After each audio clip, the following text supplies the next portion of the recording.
Scientists, it's so good to see you again. Welcome back to Room 9, our region's largest classroom. My name is Mrs. Stobbs, and I teach kindergarten in the Maplewood-Richmond Heights School District right here in St. Louis. And today I'm going to be teaching a science lesson to you for kindergartners and for preschoolers, but of course all learners of all ages are welcome to join us. So are you ready to have some fun? All right, let's go.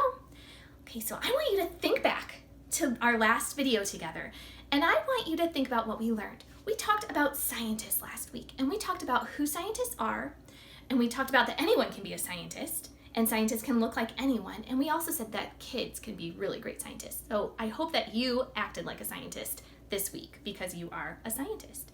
So we talked about who scientists are, we talked about what they do, and we also talked about even kind of what they wear and the tools that they use. And this week we're going to talk even more about that. But before we get to those tools, let's think back, because we said that scientists can be anyone, and we said that scientists have lots of different jobs. Not every scientist is in a laboratory mixing chemicals together. But we said that no matter what the scientist's job is, there are 4 things that all scientists do. Do you remember what those are? We made up some hand motions to go with them. If you don't remember, I'll tell you, but if you remember, you can say them with me. We said that scientists ask questions, then they learn all they can through reading, through observing, through testing, or by talking to experts. Then they record their information, and they share with the world what they've learned. And remember, we said that scientists usually don't sing out their results, but it's kind of fun for us to think about that. Good job, so you remember those. So today, we're going to talk about the tools that scientists use to help them both observe and to do experiments. Now, can you think of some science tools that you already know? Can you shout them out? That's a really good one. Awesome, you guys know a lot of science tools, and that is great. But did you know that there are some science tools that scientists have that you have at home too? Are you looking around your room saying, wait a minute, Mrs. Stobbs, I don't have any science tools here? You do, and these science tools, they're on your body. Can you think of parts of your body that help you to learn and maybe help you observe or maybe even experiment? Can you think of them? What about your eyes? Your eyes help you learn. How do your eyes help you learn? They might help you read, and they also might help you observe. Remember last week we looked at rocks and we looked at them very carefully to find things that were the same and things that were different. So your eyes are great to help you learn. Do you know another thing on your body that helps you learn?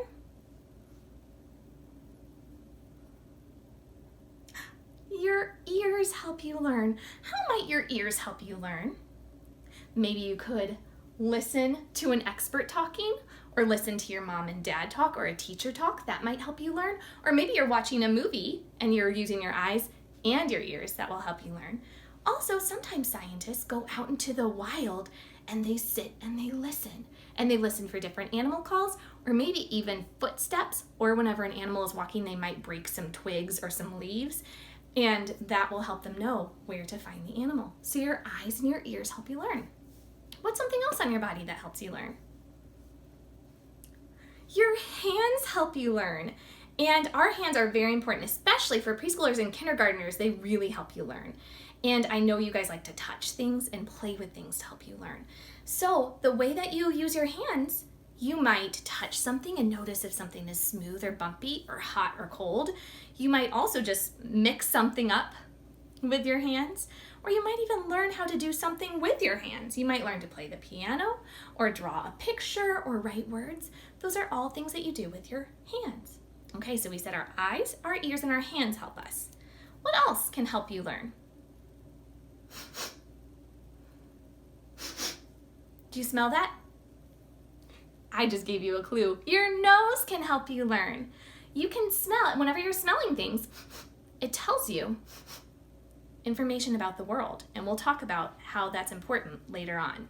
Okay, and now there's one more, and it's your tongue. Can you stick out your tongue?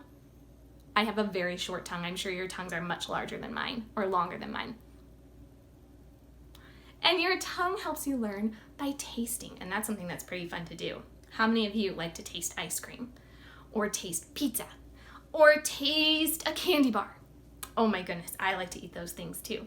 So these things, they all help us learn: seeing, hearing, smelling, tasting, and touching. Do you know what we call these things? It has a special name, and you might know the name of these. They're called our five senses. And our five senses help us make sense of the world around us. So it takes information from all around us and it brings it into our brain. So if you're looking at something, it sends that information through your eyes into your brain, and your brain says, oh, I know what that is. That's a puppy dog, or that's a flower. Or if you're listening to something, it sends that information through your ear to your brain, and your brain says, I know what that sound is. It's my alarm clock. So that's how our senses work. They take information around us and bring it into your brain. And then your brain makes sense of what you are seeing, hearing, smelling, tasting, or touching. All right, now I have a little song to help us remember our five senses. I want you to listen to it, and then you can join me whenever you think you know what it is. Okay, you ready? It goes like this. My five senses, help me learn, help me learn. See, hear, smell, and taste and touch. See, hear, smell, and taste and touch. They talk to my brain. They talk to my brain. Do you think you can sing that song with me? I bet you can. All right, ready? 1, 2, 3. My five senses, help me learn, help me learn. See, hear, smell, and taste and touch. See, hear, smell, and taste and touch. They talk to my brain. They talk to my brain. Great job. Now, we are going to do some really fun experiments to test out our five senses. I'm going to do them, and then you could probably ask a grown-up at home to help you do these experiments at home as well. So let's get started by testing out our five senses, the special tools scientists use that are right on your body. The first sense that we're going to learn about is our sense of sight. And the sense of sight is probably the most important to people. It's the sight that we rely on probably the most. And all day long, you're looking around and you're taking in information of what you see. So you might look around and you might say, hey, there's a tree over there. Hey, there's a puppy dog over there. Hey, there's my mom. And your sense of sight can also keep you very safe. Have you ever walked around at night whenever you can't see very well? Is it hard to do? It is. You might bump into things. And so we really rely on our sense of sight. And also our sense of sight tells us when we might need to duck. Who threw that? Oh my goodness. Okay. Well, let's go ahead and test out our sense of sight while I try to figure out who threw that. So I want you to look at this pile of items down here. There's a whole bunch of things on this table. And I want you to use your sense of sight to find matches, things that look the same. So I see, oh, this one's pretty easy. There are 2 green squares right next to each other. They are the same. I'm going to put them over here. Ooh, I like this orange puffball. And I'm going to see if I can find another orange puffball. Is that one the same? No, it's not. Oh, I see another one. Wait, there's 3. Can you look at those orange puffballs, use your sense of sight, and figure out which one is not like the others? This one isn't the same. These 2 look the same. So I'm going to put this little one back in the pile. All right, let's keep on looking. Oh, this shape is one of my favorite shapes to teach in kindergarten. It's called a trapezoid. And in my class, we say it with like alien robot language. Trapezoid, trapezoid. Can you find another trapezoid in this pile? I see it right here. It's another trapezoid, trapezoid. All right, and can you look at the pile of items now? And I want you to shout out any other matches that you see. Use your sense of sight to help you solve this puzzle.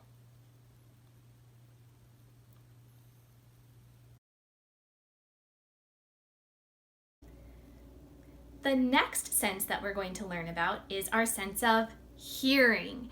And just like our sense of sight keeps us safe, so does our sense of hearing. Whenever you are about ready to cross the street, you look both ways, but you also need to listen if any cars are coming. And there are lots of other ways that your ears keep you safe. So they're very important. Now, to test out our sense of hearing, we're going to play a little game. I am going to play some different noises, and you are going to guess. You're going to see if you can figure out and guess what the sound is. Are you ready? All right, here we go. I'm going to duck down so that you don't see me, and you can only use your sense of hearing. Here's the first sound.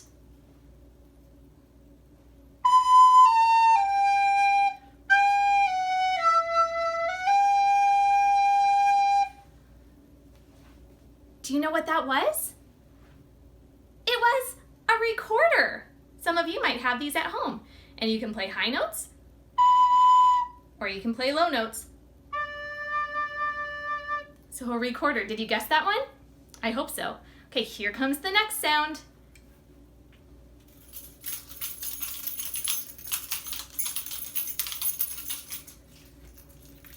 What do you think that sound was? It's something that you probably have at your house. They were my keys. And I just jingled my keys. Good job. Okay, here comes the third sound. Get ready and keep those listening ears open.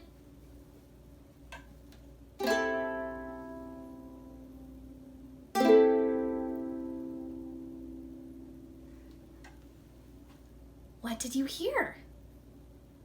It was a ukulele. All right, we have one more sound. Get ready, here it is. What was that? It was a door. I wonder if the person who threw the stuffed animal at me took off and ran out the door. Oh boy. Well, great job on using your sense of hearing. Our third sense that we're going to talk about is our sense of taste. And our sense of taste can keep us safe and teach us about the world. Sometimes if a food tastes really yucky, it means it's dangerous to us. Well, I guess not always. This is kale, and some people really like it, and some people don't like it, but it is healthy to us whenever we eat it. So not all yucky foods are bad for us, so make sure you listen to your moms and dads whenever they tell you that you need to eat healthy vegetables that you might not like. But rotten food can often taste very, very yucky, and rotten food is not good for us at all. But our sense of taste is also just fun to explore. What tastes do you like to taste? I, for one, like chocolate chip cookies. Now, to test our sense of taste, I'm going to do a taste test, a taste experiment, to see if I can figure out what foods I'm eating whenever I am blindfolded. So I'm going to take away my sense of sight so that I can just focus on my sense of taste. And Mr. Stobbs is going to hand me some foods, and I'm going to lick them and see if I can figure out what it is. So are you ready? Let's go. Let me make sure I can't see. All right. Okay, can I have the first food?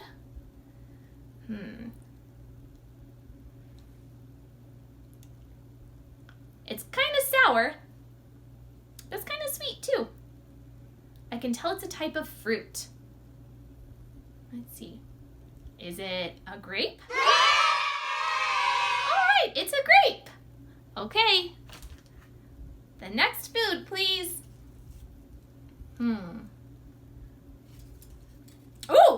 that's very, very salty. Ooh, and kind of sour too. But it's pretty yummy. Is this a potato chip? Awesome. All right, let's see. Another food, please.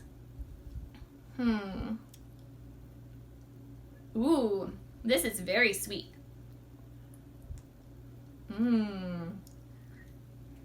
Is this chocolate? It is! Okay, there's one more food for me. Ooh. I'm using my sense of touch to feel. It feels like it's a cup. Maybe I need to take a drink. Ooh, that is very, very bitter, and I know what that is. That is coffee. Ooh, I only like coffee when there's lots of cream and sugar in it, and this did not have any, so it was very, very bitter. Oh my goodness. All right, did I get all of them right? I think I did. And friends, this is a really fun experiment that you can do with your family. Just ask your parent, your grown-up at home, to help you figure out some foods that you can test while you have your eyes closed, so you just focus on your sense of taste.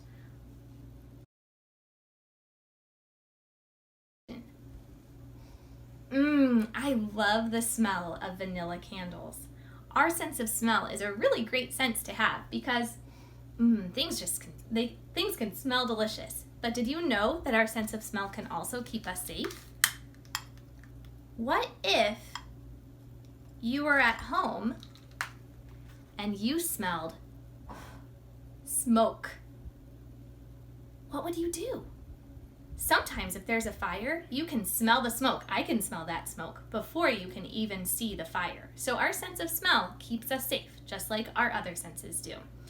Now, we are going to test our sense of smell, and I'm going to do it in a similar way of our taste test. So I'm going to put on my blindfold once again, and Mr. Stobbs is going to hand me some different things to smell, and I'm going to see if I can figure them out.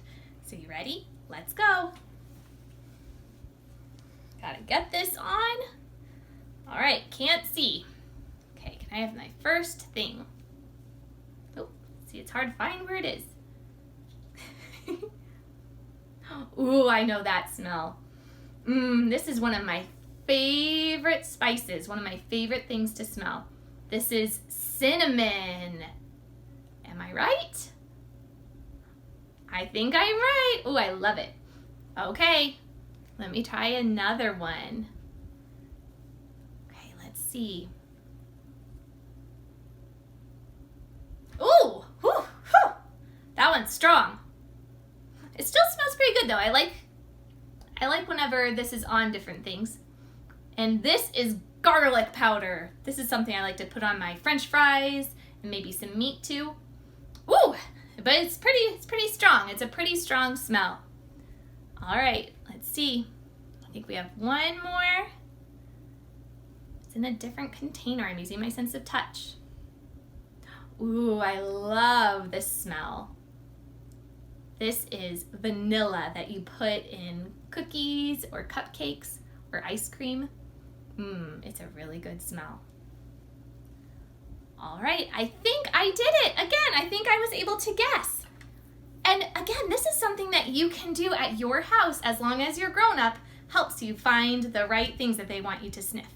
But you could also go out in your backyard and just sniff some flowers and see how the different flowers smell. But again, ask your grown-up to come with you to make sure that you are touching and smelling safe plants. All right, we're down to our last sense experiment. And we are going to talk about our sense of touch. And just like all of our other senses, our sense of touch can help keep us safe. Have you ever touched something really hot before on accident? Did you keep your hand there? No, you pulled it away. Have you ever had a rock in your shoe? Does that feel comfortable? No. Usually you want to stop and pull it out right away.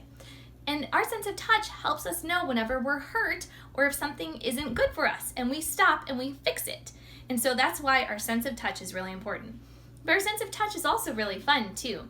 What sort of things do you love to touch? Do you love to touch maybe your fuzzy puppy? That's one of my favorite things to touch. Do you love to touch maybe your softest PJs? Maybe a smooth rock? Or a cool pool on a hot day?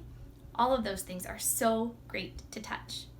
Now, to test out my sense of touch, Mr. Stobbs is again going to help us.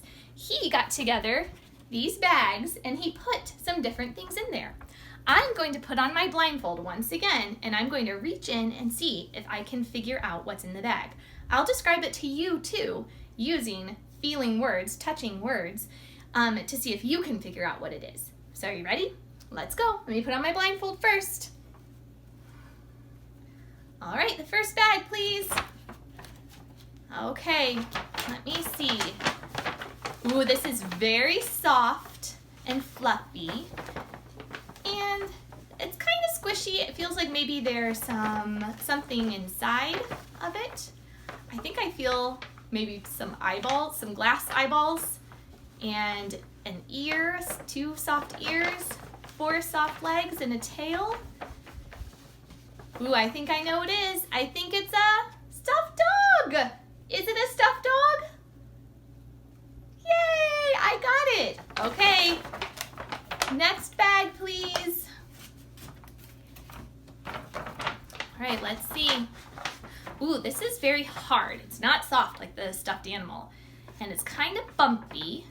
It's pretty rough. And it fits in my hand, so it's not very big.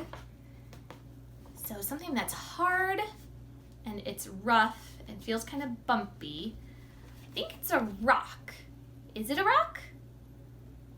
Awesome! Yay! All right, last bag, please. Oops. Okay, let's see. Oh! Oh!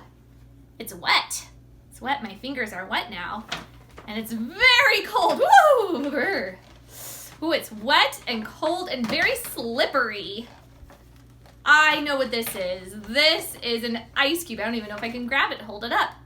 It's an ice cube! Oh, and it's dripping everywhere. All right. So I think I did a pretty good job using my sense of touch, but now my hand is all wet. But that was a pretty fun activity. And again, this is something that you can easily do with your family at home. Just ask your grown-up to put some safe things that are okay for you to touch in either a bag or a box. And you can close your eyes, reach in, and try to figure out if you can guess what it is by only using your sense of touch.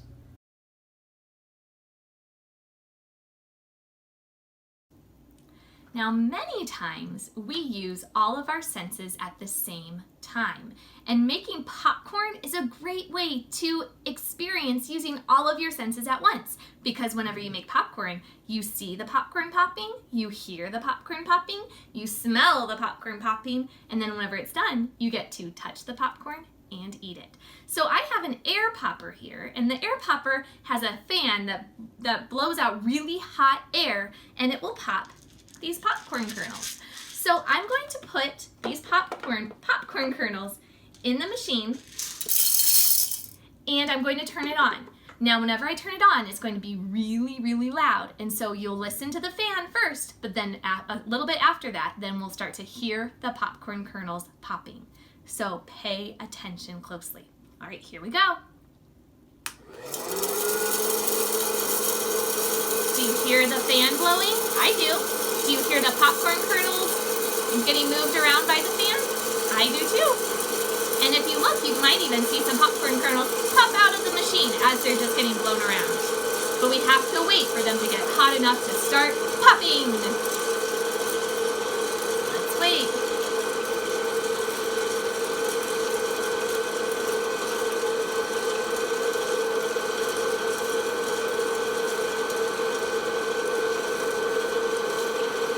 Popcorn kernels are spinning around really fast. Let's keep on listening. I hear it. Keep on listening.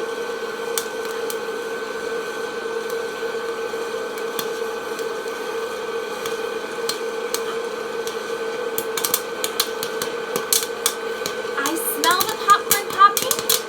I hear it popping. I see it popping. Look at that beautiful popcorn that's coming out. Oh, and it smells wonderful in here. Do you like the smell of popcorn? I really do. I'm going to turn off the machine, and I'm going to dump the rest of the popcorn in there. And look, now we have popcorn, and I can still smell the popcorn. I want you to close your eyes and just imagine that you can smell that popcorn. Oh, it smells so good. And now I'm going to get to touch and taste the popcorn. So I'm going to pick up a piece first, and it feels kind of soft, very light, kind of fluffy, but it's also kind of crunchy. Did you hear that? The popcorn's pretty crunchy, and I can break it up into little pieces. But now comes the best part, because now I get to eat the popcorn. I love popcorn. Now, I really like popcorn whenever it is with butter and salt, but this popcorn is really delicious too.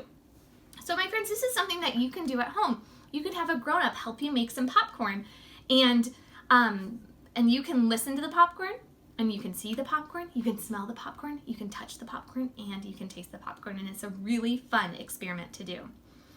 Now, my friends, we had a lot of fun today exploring with our different senses, and I gave you a lot of different ideas that you can do at home to do some experiments with your family.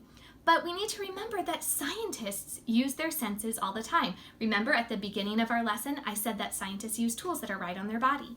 And these tools will help them. So lots of scientists use their sense of sight, but we also have scientists that maybe listen closely. Biologists will listen for animal calls, or they might listen for animals walking through the woods, maybe stepping on twigs and breaking them, or maybe some footprints or footsteps.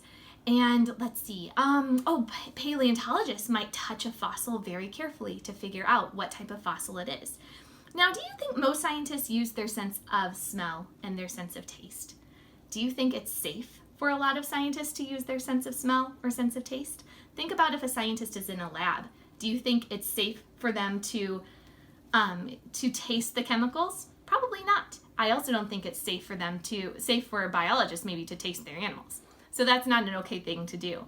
But there are scientists who are called food scientists, and they work on flavors and creating lots of different flavors that you might have in different candies. So if you really love food, that might be a job for you. So my friends, your challenge this week is to use your 5 senses and then to notice when you're using them too. And next week we'll come back together and we'll learn even more about different scientific tools. See you next week.